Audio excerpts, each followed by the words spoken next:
भीषण गर्मी और पेयजल संकट से जूझ रहे दुर्गापुर के बिजरा महाली पाड़ा वार्ड नंबर 2 में लोगों का गुस्सा अब फूट पड़ा है। आपको बता दें कि करीब 70 परिवारों वाले इस इलाके में नगर निगम द्वारा भेजा गया पानी का टैंकर खाली खड़ा है। लोग टैंकर के नीचे खड़े होकर पानी की उम्मीद में संघर्ष कर रहे हैं, लेकिन निगम प्रशासन मौन है। स्थानीय निवासियों का कहना है कि इलाके में निगम की पेयजल पाइपलाइन तो है, लेकिन उसमें पानी कब आएगा इसकी कोई तय समय सारणी नहीं है।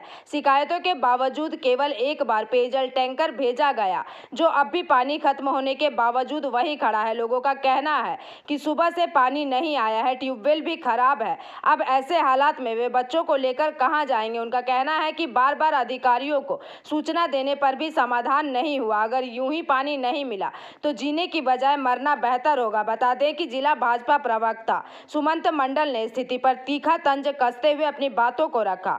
उधर नगर निगम प्रशासनिक बोर्ड की सदस्य राखी तिवारी ने जवाब में कहा कि उस इलाके में प्रतिदिन पेयजल टैंकर भेजा जा रहा है, आज क्यों नहीं गया इसकी जांच की जा रही है और जल्द ही पानी की आपूर्ति बहाल की जाएगी।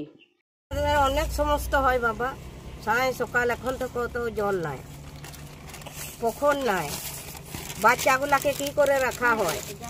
পুজো পাশায় যদি লাগে জল, তো জল কোথায় পাবো বেটা বলো?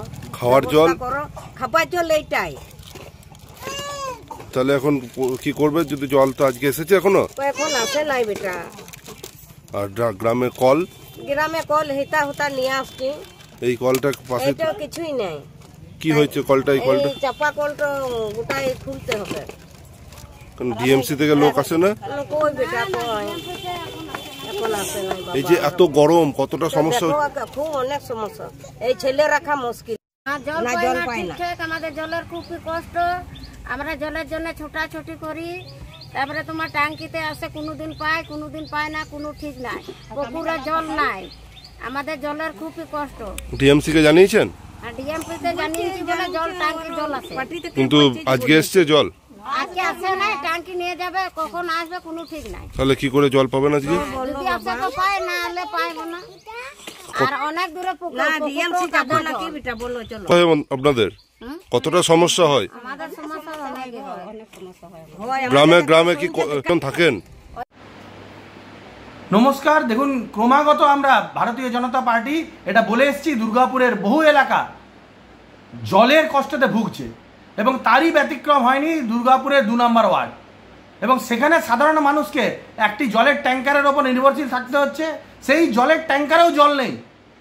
তাহলে কি আমরা এটা ভেবে নেব যে দুর্গাপুর মিউনিসিপ্যাল কর্পোরেশন প্রত্যেকদিন তো জলের ট্যাঙ্ক যাচ্ছে? আমরা জানি গরমটার মধ্যে একটু জলের অসুবিধাটা আমরা দুর্গাপুরে সব জায়গাতে একটু মোটামুটি দেখতে পাই। তো কেন যায়নি আমি একবার কথা বলছি। আর প্রত্যেকদিন তো জল ওখানে ট্যাঙ্ক দেওয়া হয়। আমি আমাদের কেয়ারটেকার আছে কথা বলছি, এবং কালকেও আমি দেখেছি আমাদের চেয়ারপারসন ম্যাডাম, আমাদের একজন যিনি জলের দেখেন আমাদের সুজল বাবুকে, ওনাকেও কালকেই বললেন যে আমি কিন্তু জলের কোথাও প্রবলেম আমি শুনতে চাই না, যেখানে জলের যা করতে হবে কাজ সেখানে তাড়াতাড়ি করে কাজ করো। কিন্তু তারপরেও আমি জানি না আজকে জলের ট্যাঙ্ক পৌঁছায়নি কেন। এবং আমি জল দপ্তর যিনি আছেন আমাদের দীপঙ্কর লাহা, ওনার সাথেও কথা বলছি, এবং আজকে যায়নি কেন এটা নিয়েও আমি কথা বলেছি। আমি দেখছি যত তাড়াতাড়ি সম্ভব আমরা জলের ট্যাঙ্ক পাঠানোর চেষ্টা করছি। বিজরার যেসব মানুষ আছে মহালিপাড়া, তাদের এত বিচলিত হওয়ার কিছু নেই। আমরা এখনই মনে হয়, আমি তো যেহেতু दुर्गापुर से निमाई दास की रिपोर्ट, पीवीटीवी न्यूज।